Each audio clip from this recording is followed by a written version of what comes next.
गंगा नदी के किनारे एक साधु रहते थे। वे न केवल विद्वान थे बल्कि उनके पास जादुई शक्तियां भी थीं। विद्वान थे बल्कि उनके पास जादुई शक्तियां भी थीं। एक दिन वे ध्यान में मग्न थे, तभी बाज की चोंच से एक चूहिया छूटकर उनके हाथों में आ गिरी। उसकी छोटी सी पूंछ व काली चमकीली आंखें थीं। उन्हें वह बहुत अच्छी लगी, पर घर ले जाने से पहले उन्होंने जादुई मंत्रों के प्रयोग से उसे एक लड़की में बदल दिया।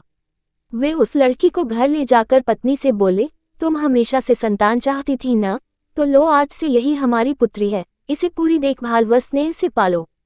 साधु की पत्नी भी अपनी पुत्री को देख प्रसन्न हो उठी। वह उसे राजकुमारी की तरह पालने लगी।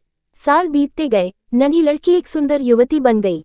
जब वह 18 वर्ष की हुई तो साधु व उसकी पत्नी उसके लिए वर तलाशने लगे।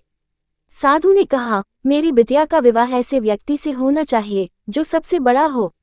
मेरे हिसाब से सूर्य ठीक रहेगा। पत्नी ने भी हामी भरी। उन्होंने जादुई मंत्रों के प्रयोग से सूर्य को नीचे बुला लिया। उन्होंने उसे अपनी पुत्री से विवाह करने को कहा, पर पुत्री ने पहले ही न कर दी। वह बोली, पिताजी, ये तो बहुत गर्म है, मैं उससे विवाह करूंगी जो इससे भी बेहतर हो। साधु निराश हो गए। उन्होंने सूर्य से कहा कि वे ही कोई वर सुझाएं। सूर्य ने कहा, बादलों के देवता से बड़ा कौन होगा, उनमें तो मेरी किरणों को भी रोकने की शक्ति है।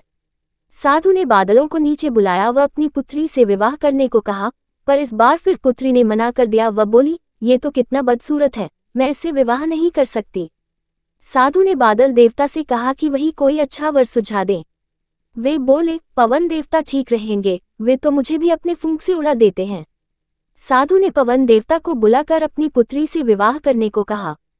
पुत्री ने फिर इनकार कर दिया। वह बोली, मैं इससे शादी नहीं करूंगी, ये तो कहीं टिकते नहीं, हमेशा यहाँ वहाँ भागते रहते हैं।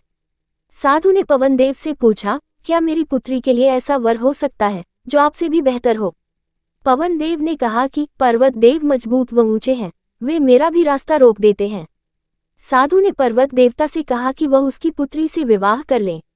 पुत्री ने फिर से मना कर दिया। वह बोली, ये तो बहुत लंबे, सख्त व कठोर हैं, मैं इनसे विवाह नहीं कर सकती, इनसे भी कोई बेहतर चाहिए। पर्वत देवता ने चूहे का नाम सुझाया। वे बोले, माना मैं काफी सख्त, मजबूत व ऊंचा हूँ, पर चूहे मुझमें भी आसानी से बिल बना सकते हैं। साधु ने चूहे को बुलाया। उसे देखते ही उसकी पुत्री खुशी से उछल पड़ी। हाँ पिताजी, यही तो है वह, मैं जिससे शादी करना चाहती थी। साधु ने सोचा, इसे ही किस्मत कहते हैं। यह एक चूहिया थी और एक चूहे से विवाह करना ही इसके भाग्य में लिखा है। उन्होंने जादुई मंत्रों के प्रभाव से पुत्री को फिर से चूहिया बना दिया। चूहा व चूहिया विवाह करके खुशी खुशी रहने लगे। शिक्षा, कोई भी अपने मूल स्वभाव को नहीं बदल सकता।